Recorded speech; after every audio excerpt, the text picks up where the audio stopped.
முன்பை விட நாடாளுமன்றத்தில் நேற்று பாதுகாவலர்கள் குறைவாகவே இருந்ததாக தகவல் வெளியாகி இருக்கிறது.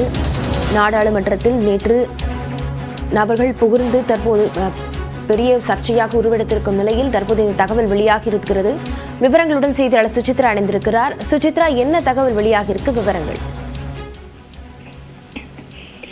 நேற்று நாடாளுமன்ற மக்களவையில் அத்துமீறி தாக்குதல் நடைபெற்ற சம்பவம் தொடர்பான விசாரணை என்பது இன்று அதிகாலை 4 மணி வரை நடைபெற்றுள்ளதாக தற்பொழுது டெல்லி காவல்துறையினுடைய சிறப்பு பிரிவு அதிகாரிகள் தெரிவித்திருக்கிறார்கள்.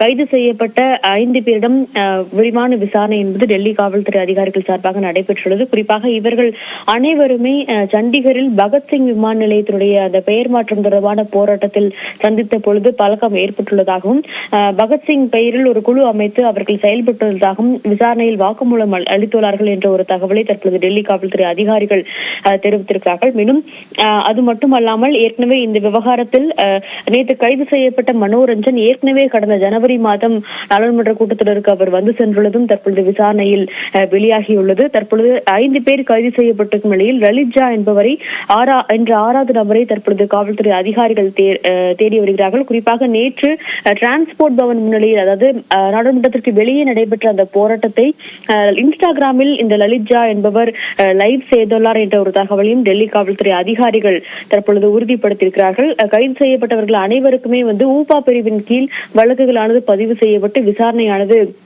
தீவிரப்படுத்தப்பட்டுள்ளது. குறிப்பாக நேற்று நடைபெற்ற இந்த தாக்குதல் சம்பவத்தின் பொழுது நாடாளுமன்றத்தினுடைய பாதுகாப்பில் சற்று குளறுபடிகள் இருந்ததாகவும் விசாரணையில் தெரிய வந்துள்ளது. நாடாளுமன்றத்தினுடைய பாதுகாப்பு பிரிவினுடைய இணை இயக்குநர் பதவி என்பது கடந்த 1 மாத காலத்திற்கும் மேலாக காலியாக இருப்பதும், புதிதாக அதனுடைய ஜாயிண்ட் டைரக்டர் பொறுப்பிற்கு யாரும் நியமனம் செய்யப்படாமல் இருப்பதும் விசாரணையில் தெரிய வந்துள்ளது. அதே சமயம் பாதுகாப்பு பணியில் வழக்கமாக 301 காவலர்கள் இருக்க வேண்டிய இடத்தில் 176 காவலர்கள் மட்டுமே நேற்று பணியில் இருந்ததாகவும் விசாரணையில் டெல்லி காவல்துறை அதிகாரிகள் தெரிவித்திருக்கிறார்கள். இந்த ஒரு குறைபாடு என்பது எவ்வாறு ஏற்பட்டது என்ற ஒரு விளக்கத்தையும் மக்களவை செயலகத்தில் அவர்கள் கேட்டுள்ளதாகவும் தற்பொழுது அதிகாரிகள் தெரிவித்திருக்கிறார்கள். மேலும் இந்த விவகாரம் தொடர்பாக தொடர் விசாரணை மற்றும் தேடுதல்கள் என்பது இன்றும் நடைபெறும் என்ற ஒரு தகவலை டெல்லி காவல்துறை ஆணையர் சஞ்சய் அரோரா அதிகாரப்பூர்வமாக உறுதிப்படுத்தியுள்ளார். விவரங்களுக்கு நன்றி. வெளியேற்றும் கானிஸ்டரை வீசினர்.